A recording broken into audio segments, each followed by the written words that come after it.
Hello guys,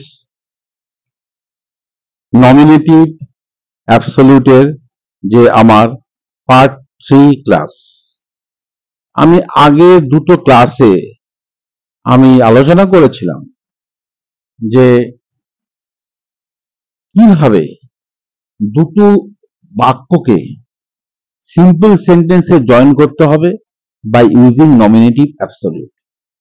যদি তোমরা আগের আমার দুটো ক্লাস দেখো, পার্ট 1 এবং পার্ট 2, তাহলে তোমাদের আমার এই ভিডিওটি দেখতে সুবিধা হবে বা বুঝতে সুবিধা হবে আমি যেটা বলছি। এখানে দেখো প্রথম বাক্যে আছে দ্য পেন ওয়াজ ব্রোকেন, দ্বিতীয় বাক্যে আছে উই কুড নট রাইট।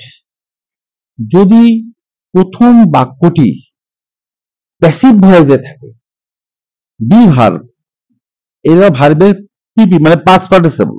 যদি প্রথম বাক্যটি প্যাসিভ ভয়েসে থাকে, আগে যে ভিডিওতে আমি আলোচনা করেছিলাম কোনো বাক্য কিন্তু প্যাসিভে ছিল না, তো এইটাতে যদি প্যাসিভে থাকে তখন তোমাকে কি করতে হবে, যে নমিনেটিভ অ্যাবসলিউট যখন তুমি ইউজ করে বাক্য জয়েন করবে তখন তোমাকে ওয়াজের বদলে তোমাকে লিখতে হবে হ্যাভিং বিন।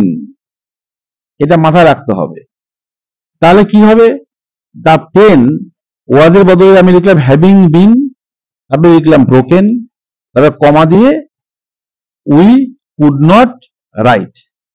তখন নমিনেটিভ আমি আলোচনা করেছিলাম আগের ভিডিওগুলিতে, নমিনেটিভ কথা অর্থ হচ্ছে কর্তৃকারক।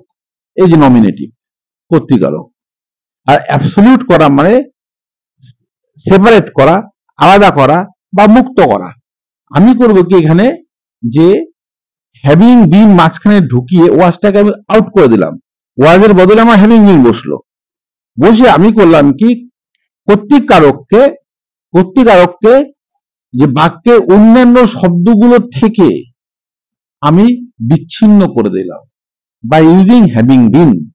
তাহলে হ্যাভিং বিন যেহেতু এখানে কর্তৃকারককে আলাদা করে দিল অন্যান্য শব্দগুলো থেকে, এই জন্যই এটাকে বলা হচ্ছে নমিনেটিভ অ্যাবসলিউট। এই কর্তৃকারককে বলা হচ্ছে নমিনেটিভ অ্যাবসলিউট, মানে আমি এটাকে কি করলাম, মুক্ত করে দিলাম অন্যান্য শব্দগুলো থেকে।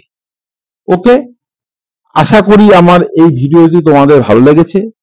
যদি আমার এই ভিডিও ভালো লাগে অবশ্যই তোমরা লাইক করবে, আমার এই চ্যানেলটিকে সাবস্ক্রাইব করবে।